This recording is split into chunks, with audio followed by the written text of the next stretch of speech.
everyone. Hello, sir. How are you? I am fine, sir. I am also fine. Welcome back to BMI Education. In this lecture, we are going to discuss about the words. Do you know what is words? No problem. I will tell you. वर्णों का ऐसा समूह जिसका एक निश्चित अर्थ होता है। क्या होता है? निश्चित अर्थ होता है, उसे शब्द कहते हैं। क्या कहते हैं? शब्द। दो या दो से अधिक वर्णों के मेल को शब्द कहते हैं जिसका कोई अर्थ हो। क्या हो? अर्थ। समझ में आ गया? There are 4 types of words. Hindi भाषा में शब्द के 4 भेद होते हैं। कितने होते हैं? 4 होते हैं। वर्ड्स ये 4 प्रकार के होते हैं। कितने होते हैं? नंबर 1 उत्पत्ति के आधार पर, नंबर 2 अर्थ के आधार पर, और नंबर 3 बनावट के आधार पर, और नंबर 4 प्रयोग के आधार पर। तो पहले हम देखेंगे उत्पत्ति के आधार पर। तो चलिए शुरू करते हैं। Let's begin.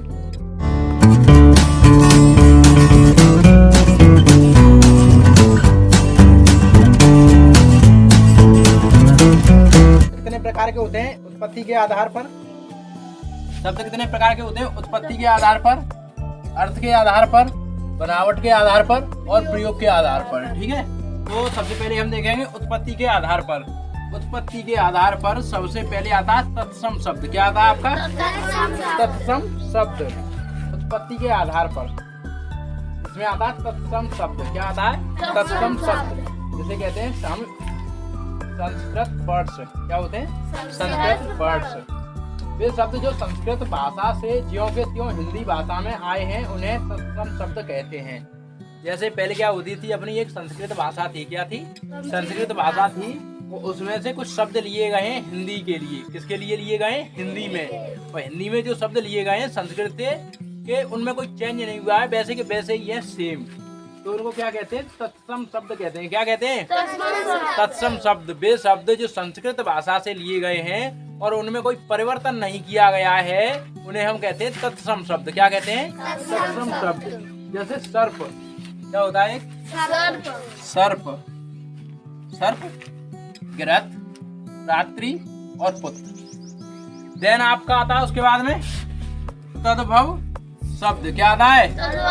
तद्भव शब्द। शब्द जो संस्कृत भाषा से परिवर्तन के साथ आए हैं। किसके साथ आए हैं? परिवर्तन के साथ। उनमें परिवर्तन किया गया है तो उन्हें तद्भव शब्द कहते हैं। क्या कहते हैं? तद्भव शब्द कहते हैं। जैसे सांप। क्या होता है? सांप। अब ये कहाँ से लिए गए हैं? संस्कृत भाषा से। कहाँ से? संस्कृत भाषा से लिए गए ये वाले शब्द, लेकिन इनमें क्या किया गया? परिवर्तन। तो उन्हें कहते हैं हम तद्भव शब्द। क्या कहते हैं? तद्भव। सांप को क्या बोलते हैं? सर्प। और सर्प क्या है?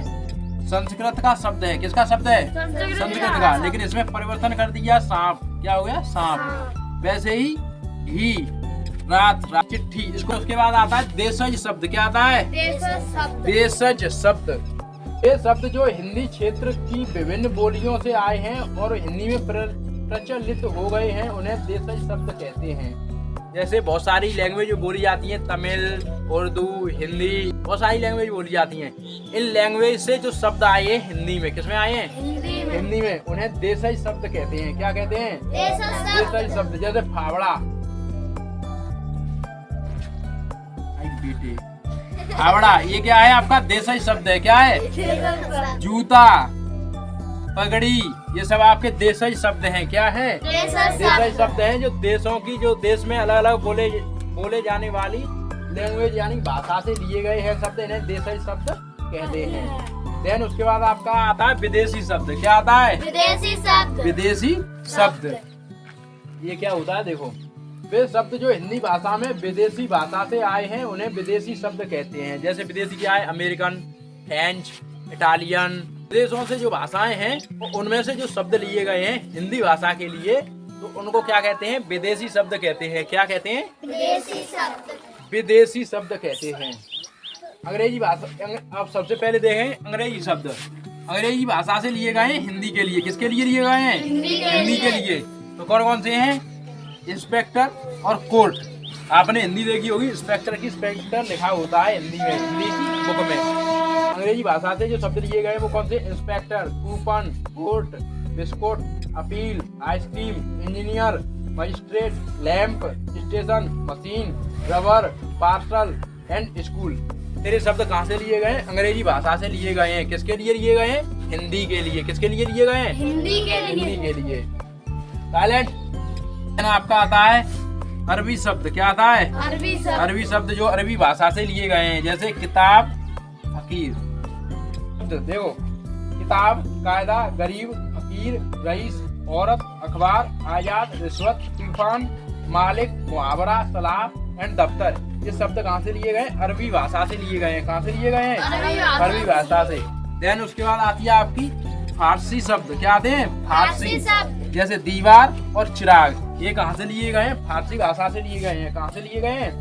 फारसी भाषा से। फारसी भाषा से हिंदी के लिए कौन से शब्द लिए गए हैं? देखो, सामत, दीवार, चिराग, नमक, बीमार, आसमान, उम्मीद, गुलाब, रसीद, दरवाजा, सिफारिश, हिम्मत, स्याही, शिकार एंड चेहरा। ये इतने शब्द कहाँ से लिए गए हैं? फारसी भाषा से लिए गए हैं। देन उसके बाद आती है आपकी तुर्की शब्द। कितने आते हैं? तुर्की शब्द। उसके बाद आता है आपका तुर्की शब्द। क्या आता है? तुर्की शब्द। ये तुर्की भाषा से लिए गए हैं। कहाँ से लिए गए हैं? तुर्की भाषा से। कौन कौन से लिए गए हैं? देखो, आप मत बोलो, आप समझो। बारूद और बेगम। बारूद, बेगम, सौगात, पुली, लाश, कुर्ता, कैंची, तोप, बंदूक, दरोगा, चाकू आदि शब्द कहाँ से लिए गए हैं? तुर्की भाषा से लिए गए हैं। कहाँ से लिए गए हैं? तुर्की भाषा। देन उसके बाद आपका आता है पुर्तगाली शब्द। क्या आते हैं? पुर्तगाली शब्द। ये कहाँ से लिए गए हैं? पुर्तगाली भाषा से लिए गए हैं। जैसे गमला और गोदाम। ठीक है। आलपिन, अलमारी, कनस्तर, कमरा, गमला, गोदाम, तौलिया, साबुन, पादरी, बाल्टी, प्याला, कॉलर। ये इतने शब्द कहाँ से लिए गए हैं? पुर्तगाली भाषा से लिए गए हैं। समझ में आ गया? Any doubt? देन उसके बाद आता है आपका अर्थ के आधार पर। किसके आधार पर? अर्थ के आधार पर। इसमें आता है आपका सार्थक शब्द। नंबर 2 होता है आपका अर्थ के आधार पर। क्या होता है? अर्थ के आधार पर। पहला होता है सार्थक शब्द। क्या होता है? सार्थक शब्द। सार्थक शब्द किसे कहते हैं? जिन शब्दों का एक निश्चित अर्थ होता है उन्हें सार्थक शब्द कहते हैं। क्या कहते हैं? सार्थक शब्द जिनका कोई अर्थ हो। जैसे रोटी, पानी, चाय। हम जानते हैं रोटी क्या है? पदार्थ है। क्या है? पदार्थ। चाय क्या है? पदार्थ है। पानी क्या है? पदार्थ है। इसका एक अर्थ निकल रहा है। ठीक है।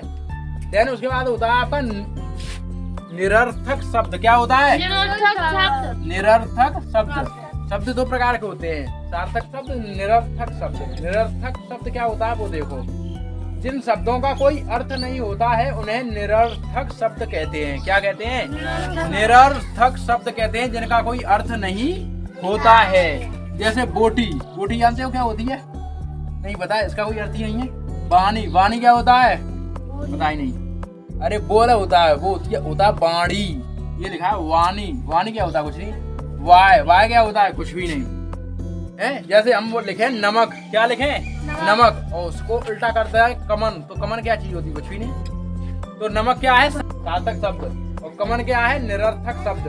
हाँ क्या? देन उसके बाद में आता है आपका बनावट के आधार पर। किसके आधार पर? बनावट के आधार पर। बनावट के आधार पर सबसे पहले आता है आपका रूढ़ शब्द। क्या आता है? रूढ़ शब्द। रूढ़ शब्द। रूढ़ शब्द क्या होते हैं? वे शब्द जिनके सार्थक टुकड़े नहीं किए जा सकते हैं उन्हें रूढ़ शब्द कहते हैं। क्या कहते हैं? रूढ़ शब्द। वे शब्द जिसके द्वारा टुकड़े ना हो। जैसे रात, बाल्टी, घर, मुंह। अगर इनके हम टुकड़े कर देंगे, जैसे रात को आधा आधा कर देंगे तो रा क्या होता है? कुछ नहीं पता। रा को हम समझ नहीं पाएंगे कि रा क्या चीज है। ये एक हिंदी वर्ड हो जाएगा। क्या हो जाएगा? हिंदी का अक्षर हो जाएगा। इनके हम टुकड़े नहीं कर सकते। टुकड़े करेंगे तो इनका कोई अर्थ नहीं रहेगा। ठीक है। देन उसके बाद आता है आपका यौगिक शब्द। क्या आता है? यौगिक शब्द। यौगिक शब्द क्या होता है वो समझ लो आप। वे शब्द जिनके 2 या 2 से अधिक टुकड़े किए जा सकते हैं उन्हें यौगिक शब्द कहते हैं। क्या कहते हैं? यौगिक शब्द।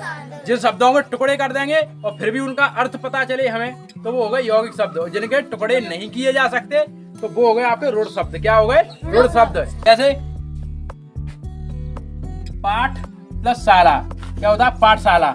ये यौगिक शब्द हैं। अगर इनको तोड़ देंगे, बीच में से तोड़ दिया हमने, जैसे दो भागों में, एक कर दिया पाठ, एक कर दिया साला, तो दोनों का अर्थ बन रहा है पाठ भी और साला भी। ठीक है, देन आपका आता है चिड़िया प्लस घर। क्या आता है? चिड़िया प्लस घर। ये लिखा है चिड़ियाघर। चिड़ियाघर जानते हो किसे कहते हैं? जहाँ पर जंगली जानवर रखे जाते हैं हम सबको दिखाने के लिए, देखने के लिए। ठीक है, जिसमें शेर, भेड़िया, चीता, कुत्ता, बिलैया, बिल्ली, बंदर सब होते हैं। ठीक है, उसे कहते हैं चिड़ियाघर। क्या कहते हैं? जिराफ भी होता है। अब इसके दो टुकड़े कर दिए, एक तो चिड़िया बना दिया, एक घर बना दिया। तो चिड़िया क्या है? एक पक्षी का नाम है। किसका नाम है? पक्षी का। और घर क्या है? एक वस्तु का नाम है। तो इन दोनों का अर्थ बन रहा है और तोड़ भी दिया हमने। तो वे शब्द जिनको हम तोड़ सकते हैं उन्हें क्या कहते हैं? यौगिक शब्द। क्या कहते हैं? यौगिक शब्द। वे शब्द जिन्हें हम तोड़ नहीं सकते उन्हें क्या कहते हैं? रूढ़ शब्द। रूढ़ शब्द। तुम्हारा ध्यान नहीं है बोर्ड पे भाई साहब, इसीलिए कह रहा हूँ, लिखना जरूरी नहीं है, समझना जरूरी है। फिर उसके बाद आपके योग रूढ़ शब्द आते हैं। क्या आते हैं? योग रूढ़ शब्द। योग का मतलब होता है जोड़ना। क्या होता है? जोड़ना। जिन्हें जोड़ देते हैं, जोड़ने के बाद जो शब्द बनते हैं उनका भी एक फिर अर्थ बनता है। क्या बनता है? अर्थ बनता है। जैसे वे यौगिक शब्द जिनका एक विशेष अर्थ निकलता है उन्हें योग रूढ़ शब्द कहते हैं। जैसे यौगिक शब्द जैसे पाठ और शाला, पाठशाला, इनका एक विशेष अर्थ निकले। क्या निकले? अर्थ। स्पेशल यानी खास अर्थ निकले तो होता है वो आपका योग रूढ़ शब्द। खास अर्थ नहीं निकलता है तो वो यौगिक शब्द होता है आपका। जैसे हमने लिखा है नील प्लस कंठ। क्या लिखा है? नील प्लस कंठ। तो हम दोनों को मिला दिया तो क्या हो गया? नीलकंठ। क्या हो गया? नीलकंठ। तो यहाँ तक तो ये यौगिक शब्द है। क्या है? यौगिक शब्द। अब योग रूढ़ शब्द क्या है? नीलकंठ को कहते हैं नीले कंठ वाला। क्या कहते हैं? नीले कंठ वाला। और नीले कंठ वाला कौन होता है? शिव जी। कौन होते हैं? शिव जी। गणेश जी के पिताजी, गणेश जी के पापा जी। कौन गणेश जी? भगवान गणेश जी, जिनकी हाथी जैसी सूंड है, लंबी, दो दांत हैं और हाथ में लड्डू पकड़े हैं। देन उसके बाद आपका आता है जल प्लस ज। क्या आता है? जल प्लस ज। और दोनों को मिला के लिख दिया हमने जलज। क्या लिख दिया? जलज। तो ये आपका क्या है? यौगिक शब्द है, लेकिन इसका एक अर्थ निकलता है। जलज को कहते हैं जल में उत्पन्न, जो चीज जल में उत्पन्न होती है उसे जलज कहते हैं। क्या कहते हैं? जलज। ठीक है, अब इसका एक विशेष अर्थ निकल रहा है। क्या निकल रहा है? विशेष अर्थ। और जल में क्या उत्पन्न होता है? कमल। क्या होता है? कमल। ठीक है, तो ये क्या है? आपके योग रूढ़ शब्द हैं। कौन से शब्द हैं? योग रूढ़ शब्द हैं। नंबर 4 होता है आपका प्रयोग के आधार पर। Silent all student, look on the black board. इसमें होता है नंबर 1 पे आता है आपका विकारी शब्द। क्या आता है? विकारी शब्द क्या होते हैं? वे शब्द जिनके रूप में लिंग, वचन, पुरुष तथा काल के कारण विकार या परिवर्तन आ जाता है उन्हें विकारी शब्द कहते हैं। ये 4 प्रकार के होते हैं। वे शब्द जिनके लिंग, वचन, पुरुष, काल आदि में परिवर्तन हो जाता है उन्हें विकारी शब्द कहते हैं। क्या कहते हैं? विकारी शब्द। और ये 4 प्रकार के होते हैं। कितने प्रकार के होते हैं? नंबर 1 संज्ञा शब्दों में, नंबर 2 सर्वनाम शब्दों में, 3 विशेषण शब्दों में, नंबर 4 क्रिया शब्दों में। तो देखो नंबर 1 संज्ञा शब्दों में क्या आता है? लड़का, लड़की। और लड़का का क्या चेंज हो गया? लिंग चेंज बोलते हैं। क्या बोलते हैं? लिंग चेंज। लड़का का हो गया लड़की, ये क्या है? लिंग चेंज। अब फिर लड़की के बाद में साइलेंट, लड़का का हो जाए लड़के। क्या हो गया यहाँ पे? लड़के। तो ये क्या हो गया? वचन चेंज हो गया। क्या हो गया? वचन। तो यहाँ पे हो गया है लड़कियाँ, लड़की था, लड़की का लड़कियाँ हो गया, तो ये वचन चेंज हो गया। क्या हो गया? वचन। दूसरा होता है आपका सर्वनाम शब्दों में। सर्वनाम शब्द कौन से होते हैं? जैसे वह, तुम, मैं, हम, उसे, तुम्हें, मुझे, हमारा। ये क्या होते हैं? आपके सर्वनाम शब्द होते हैं। क्या होते हैं? सर्वनाम शब्द। तीसरा आपका था विशेषण शब्दों में। विशेषण शब्द कौन से होते हैं? जो विशेषता बताते हैं। क्या बताते हैं? विशेषता। जैसे मैं कहूँ वह एक लड़का है, वह एक लड़का है, तो अभी एक सेंटेंस है। अब इसमें मैं बोलूँ वह एक अच्छा लड़का है, तो लड़का कैसा है? अच्छा। तो कौन बता रहा है? विशेषण। विशेषण बता रहा है। विशेषण। विशेषण शब्द वे होते हैं जो नाउन की या प्रोनाउन की विशेषता बताते हैं। तो लड़का क्या है? नाउन है, और इसकी विशेषता कौन बता रहा है? अच्छा। और अच्छा जो शब्द है वो क्या है? विशेषण है। क्या है? विशेषण। अच्छा। अच्छी, अच्छे, ये तीनों शब्द जो है वो क्या है? विशेषण शब्द हैं। क्या है? विशेषण शब्द। देन उसके बाद में आपका आता है क्रिया शब्दों में। कौन से क्रिया शब्दों में? आता है आया, आएगी या आ रहा। आना, खेलना, कूदना, उठना, बैठना, चलना, आया, गया, सोया, उठा, बैठा, आ रहा, जा रहा, खेल रहा, कूद रहा, चल रहा, फिर रहा, रो रहा, सो रहा। देन उसके बाद में आपका आता है अविकारी शब्द। क्या आता है? अविकारी शब्द। ये 4 प्रकार के होते हैं क्रिया विशेषण। नंबर 2 संबंध बोधक, नंबर 3 समुच्चय बोधक, नंबर 4 आता है विस्मय बोधक। क्या आता है? विस्मय बोधक। तो सबसे पहले में देखेंगे हम क्रिया विशेषण। क्या देखेंगे? क्रिया विशेषण। तेज दौड़ता है, तेज दौड़ती है, तेज दौड़ते हैं। ये क्या है? क्रिया विशेषण है। क्या है? क्रिया विशेषण। विशेषण कई टाइप के होते हैं। इसमें क्रिया विशेषण क्या होता है? जो बे शब्द जो क्रिया की विशेषता बताते हैं उसे क्या कहते हैं? क्रिया विशेषण कहते हैं। अब इसमें देखो तेज क्या है? विशेषण शब्द है। अब ये किसकी विशेषता बता रहा है? क्रिया की। और दौड़ना क्या है? क्रिया है। क्या है? क्रिया। वह धीरे चलता है। क्या बोले? जैसे हम बोले वह धीरे चलता है, वह धीरे चला, वह धीरे चलेगा। तो ये क्या है? क्रिया विशेषण है। क्या है? क्रिया विशेषण। मैं धीरे चलता हूँ। तो धीरे जो शब्द है वो क्या है? क्रिया विशेषण। क्या है? क्रिया विशेषण। एक क्रिया की विशेषता बताते हैं। देन उसके बाद में आपका आता है संबंध बोधक। क्या आता है? संबंध बोधक। जैसे के नीचे, के ऊपर, के बाहर, के सामने। ये क्या है? संबंध बोधक।